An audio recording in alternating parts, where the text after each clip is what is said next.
Perturbações espirituais. Capítulo 13. Atividades incessantes. Quando se compreender que o centro espírita é um reduto dedicado à paz e um santuário para a comunhão com Deus, embora a ausência de símbolos e quaisquer outros sinais exteriores habituais nos institutos religiosos, maior respeito e devotamento serão dedicados aos labores que nele têm lugar. Erguido e mantido pelas vibrações mentais e realizações espirituais dos encarnados e dos desencarnados, torna-se uma ilha de harmonia no mar tumultuado das paixões humanas em desenfreio total. Atividades incessantes nele têm lugar, desde aquelas de natureza transcendental, com os espíritos em aflição, que são acolhidos e recebem o pábulo da esperança envolto na caridade, até os socorros aos viandantes carnais que se encontram desarvorados. Ainda muito desconhecida, a doutrina espírita é luz na treva da ignorância, proporcionando discernimento em torno dos objetivos essenciais da existência física e do intercâmbio que existe, mesmo inconsciente, entre os dois planos da vida. Invadida pela perversidade de espíritos vulgares, aquele em que nos hospedávamos não deixava de ser a oficina de bênçãos para as quais havia sido erguido. O transe aflitivo que experimentava era resultado da invigilância de alguns dos seus membros, ainda vencidos pela inferioridade moral, que não conseguiram superar, porém em franco processo de reabilitação. O nosso trabalho não tinha outro objetivo senão o de orientar os inimigos do Cristo, que se permitiam as agressões, não apenas contra aquele hospital de almas, mas tudo quanto significava ordem e progresso, ética e moral, disposições saudáveis para a fraternidade e a paz. A abnegação de nobres mensageiros da luz, a semelhança do irmão Elvídio e sua equipe, assim como de médiuns e trabalhadores sinceros, quão dedicados, constituíam os alicerces de segurança, sobre os quais o bem se encontrava edificado. A transitória perturbação logo mais cederia lugar ao equilíbrio, caso aqueles que se fizeram responsáveis despertassem para a realidade transcendente, submetendo-se às sublimes determinações do alto, na síntese do pensamento kardeciano. Fora da caridade não há salvação. A caridade, no entanto, no seu sentido mais profundo, esparzindo bênçãos em todas as direções, braços abertos ao acolhimento dos infelizes e à sua posterior iluminação. O dia transcorria abençoado pela aprendizagem contínua ante as ocorrências que chegavam à sociedade, pois que o amor dispõe de um arsenal imenso de manifestações e está sempre vigilante para agir com sabedoria. Preparávamo-nos para visitar uma nobre entidade espírita, no momento sob os acúlios de perturbação interna, inspirada pelos declarados inimigos do Cordeiro de Deus, quando fomos surpreendidos por peculiar acontecimento.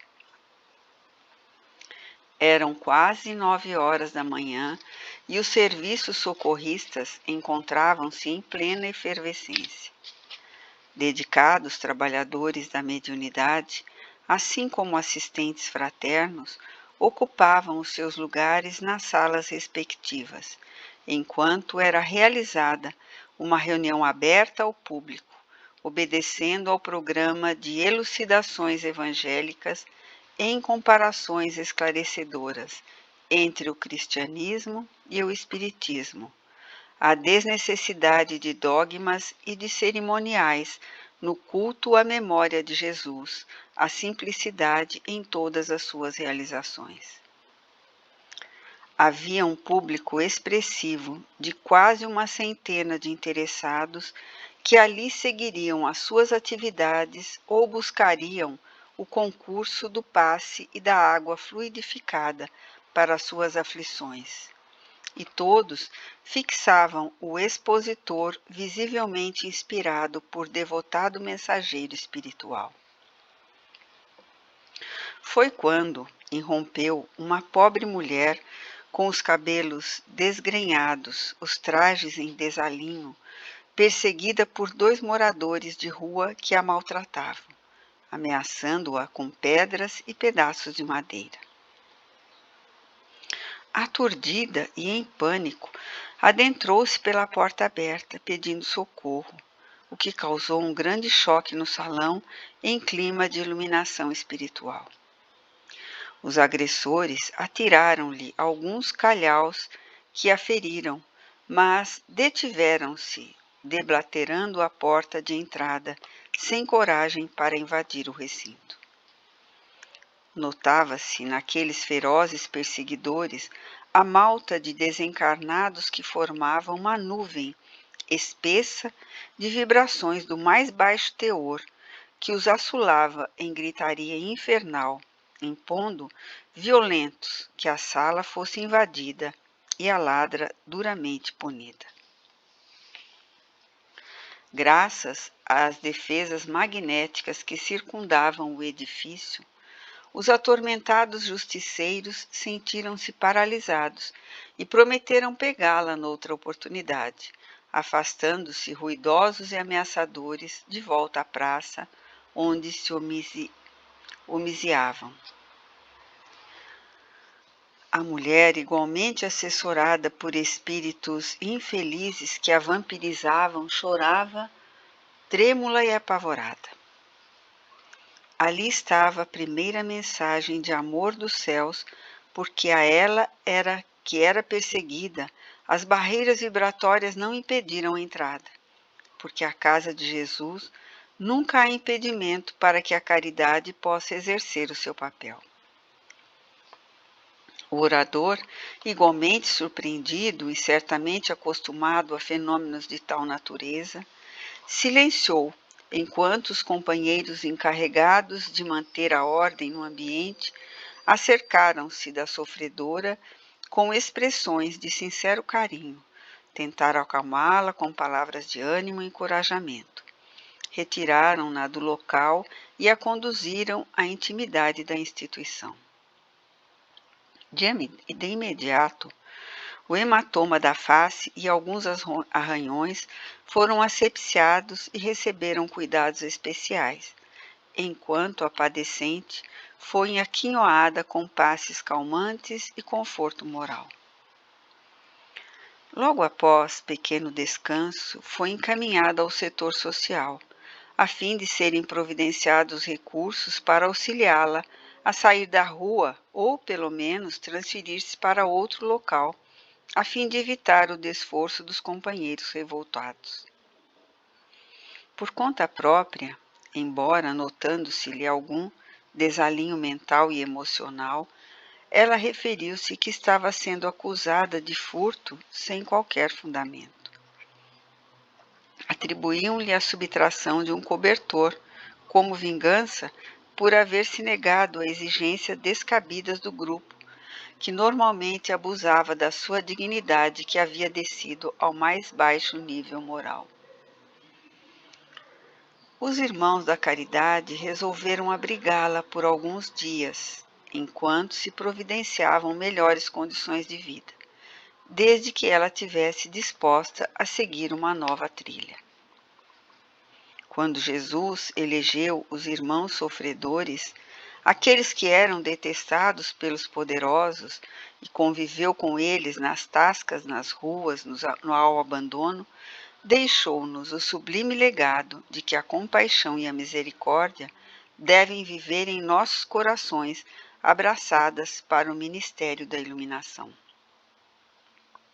o centro espírita não pôde descurar-se do atendimento a esses filhos do Calvário, que foram empurrados para as situações mais dolorosas do caminho, onde deambulam sob as pressões da miséria socioeconômica e moral, e padecendo, não poucas vezes, as injunções de transtornos obsessivos e indescritíveis.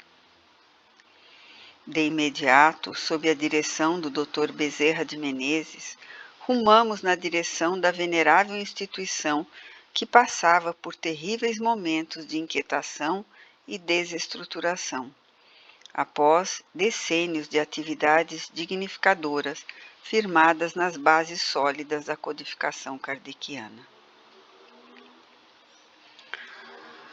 Havia crescido muito e, para poder ser conduzida com eficiência, lentamente foi quase transformada numa empresa moderna com os requisitos exigíveis pela tecnologia avançada. Especialistas de comunicação e de desenvolvimento foram contratados, e tudo se desenvolvia dentro dos padrões das entidades que objetivavam lucro e devem competir no comércio das negociações. Inegavelmente, não podem as sociedades espíritas fugir dos impositivos exigidos pelas leis dos diversos países, assim como pelas conquistas tecnológicas que caracterizam o século da ciência e do discernimento.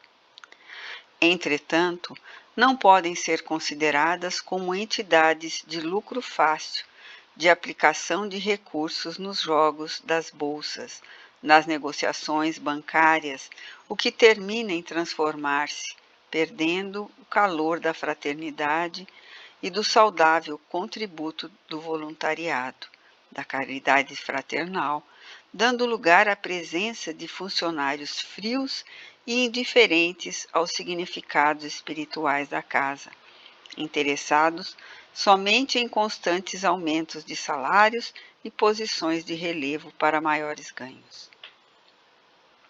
Quando isso sucede, empurram-se Jesus e o amor portas afora, mantendo-se os nomes, mas não o espírito de simplicidade e de abnegação, que nunca devem estar distantes do trabalho da solidariedade cristã.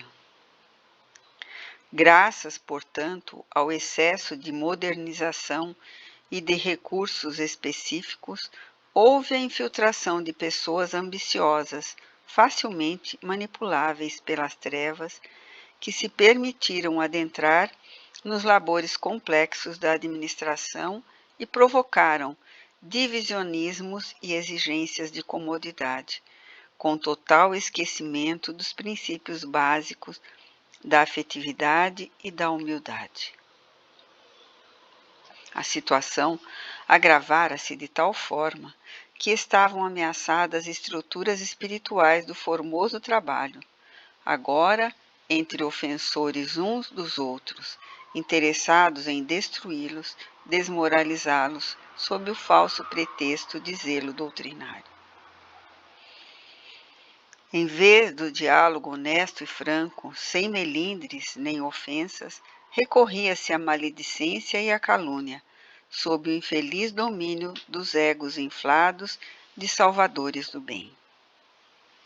Ali se havia instalado uma célula espiritual, onde se encontravam também os inimigos do Cristo, que pertenciam ao mesmo grupamento infeliz do mulá que havíamos atendido. No momento, quando chegamos, os servidores da fraternidade estava preparada uma reunião do Conselho Administrativo para análise de contas e orçamentos previsto para o futuro. A divisão entre os servidores era visível, cada grupo fazendo questão de não ocultar a rebelião interna e o interesse de anulação do outro.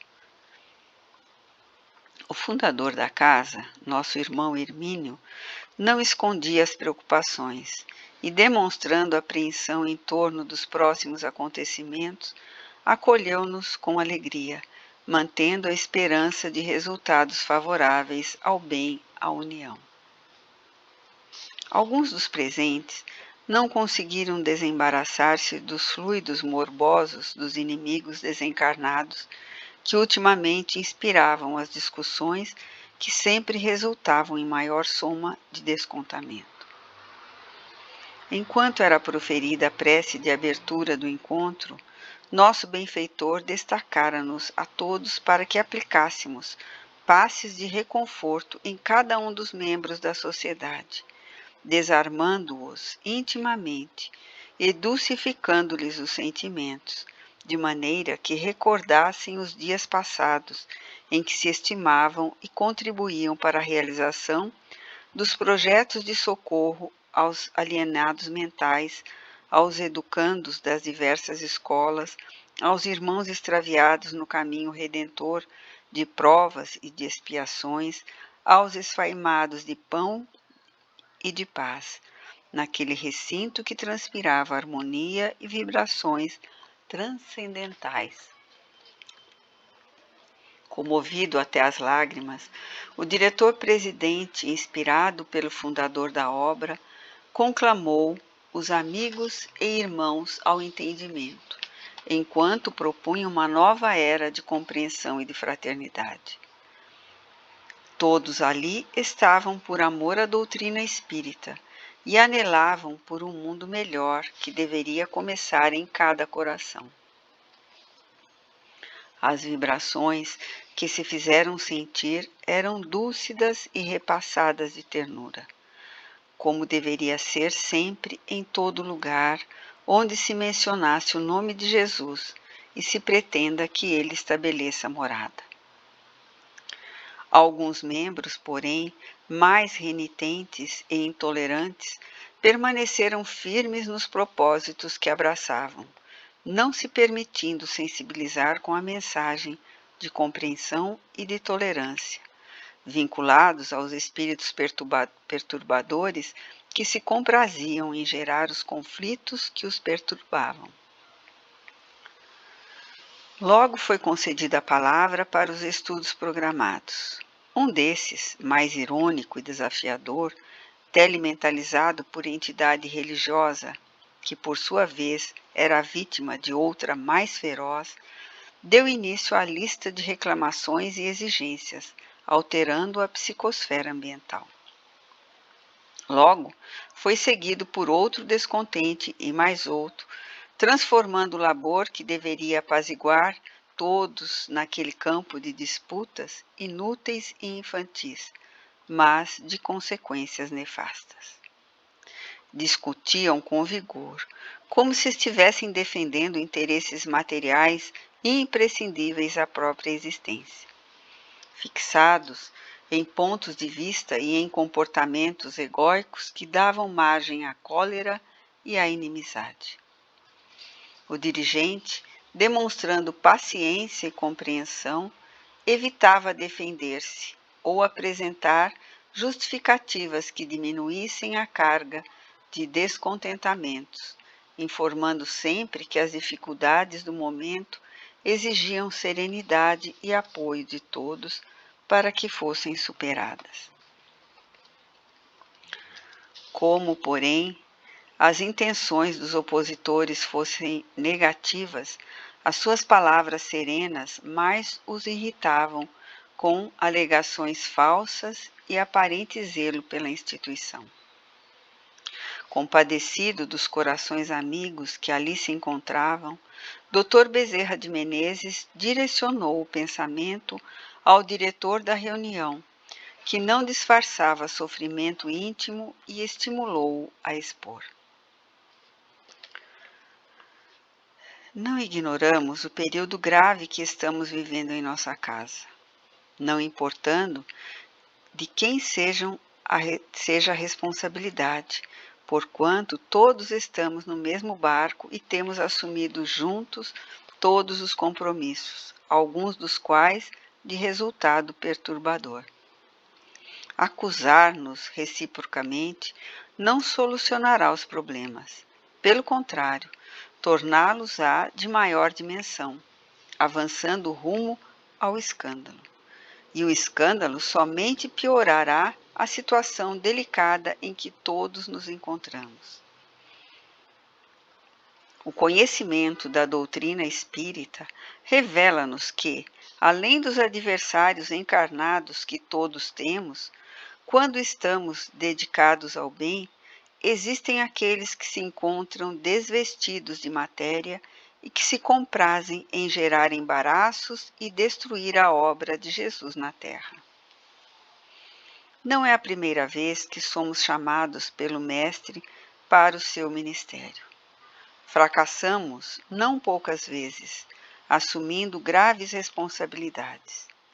Esta é uma oportunidade rara, especial, em face do conhecimento da imortalidade e da reencarnação que nos norteia o passo.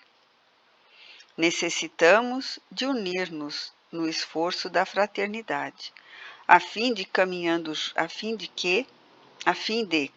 juntos, contribuirmos com os guias da humanidade em benefício da sociedade feliz da nova era. O apóstolo Paulo nos fala da urgência de continuarmos o trabalho, qual ele o fez, mesmo que nos encontremos com os joelhos desconjuntados. Nos dias apostólicos, por ocasião do grande encontro em Jerusalém, por volta do ano 49 da nossa era, a divisão dos companheiros era quase inevitável, especialmente entre os comportamentos de Pedro e de Paulo, em relação à circuncisão dos gentios que desejavam abraçar o Evangelho. Estavam em debate os preceitos do judaísmo e os da pureza do Evangelho, que a todos se dirigia sem qualquer exigência. A reunião estava sendo tensa, e no momento culminante, Pedro, evocando Jesus, apaziguou os ânimos, concordando com Paulo e humildemente lhe pedindo perdão, num gesto que desarmou os litigantes. Essa atitude de elevação evitou um dissídio lamentável entre os servidores mais abnegados do Mestre crucificado, preservando-se a unidade doutrinária. Não temos alternativa senão unir-nos em torno dos ideais espíritas e cristãos que vicejam em nossa casa, levantá-la da situação em que se encontra e mantermos a união, porque, se nos dividirmos, o desastre será o desabamento da veneranda edificação. Desse modo, contamos com a complacência de todos os membros deste conselho, o que não equivale dizer anuência com o que esteja errado, esforçando-nos por corrigir o que seja possível e evitar futuros comprometimentos desse gênero. Fez uma pausa oportuna, enquanto todos os membros ouviam-no com respeito, inclusive os mais fervorosos adversários. Utilizando-se do clima psíquico e emocional, o irmão Virgílio Almeida, telementalizado pelo benfeitor, acercou-se dos companheiros sob a pressão perturbadora e, utilizando-se de recursos magnéticos, afastou os seus obsessores que se puseram a clamar, revoltados, e saíram prometendo desforço. A reunião prosseguiu em outro clima, qual se a fraternidade voltasse aos amigos, e foram tomadas providências especiais para minimizar as consequências dos problemas graves, abrindo perspectivas de soluções em médio prazo. Terminadas discussões e programadas as diretrizes que poderiam atender e diminuir as preocupações gerais, um ar de esperança animou-os a todos, que puderam conversar com mais serenidade e respeito pelas opiniões diversas, credoras de consideração. Dirigimo-nos aos ambientes de atividades espirituais e pudemos participar dos labores socorristas aos desencarnados que eram trazidos para repouso e posterior transferência para as comunidades nas quais seriam internados. Logo após, fomos visitar o Departamento de Assistência aos Enfermos Mentais e Obsidiados, recordando-nos da Casa do Caminho, na estrada de Jope, próxima a Jerusalém, onde Pedro, Tiago e João vivenciavam o Evangelho após a ascensão do Senhor. Como podiam atender a multidão de infelizes com os parcos recursos de que dispunham naqueles longes dias? Era o psiquismo do mestre que o sustentava e que socorria aqueles variados quadros de perturbações psíquicas, de possessão, de miséria de todo porte, de enfermidades desgastantes e deformadoras, de pústulas generalizadas e de sofrimentos inenarráveis. A presença desses apóstolos do amor e da caridade exteriorizava energias vigorosas que revitalizavam os necessitados, que lhes diminuíam as dores e as angústias do coração, proporcionando esperança de paz, mesmo que após a morte. Na atualidade, rica de conhecimentos e técnicas, porém pobre de sentimentos, de fé e de abnegação, o trabalho é mais árduo, porque se faz acompanhado das exigências impostas por lei, às vezes arbitrárias, nas quais o amor cede espaço ao tecnicismo remunerado. Não obstante, podíamos constatar a força grandiosa do Evangelho, que elegia servidores fiéis para atender a dor na sua multiface, com os recursos da oração, da ternura, da fluidoterapia, simultâneos aos reconhecidos valiosos conhecimentos científicos. Os dois mundos ali se mesclavam com mais vigor na massa de desencarnados e encarnados em luta, em socorro e intercâmbio sob as claridades da doutrina espírita.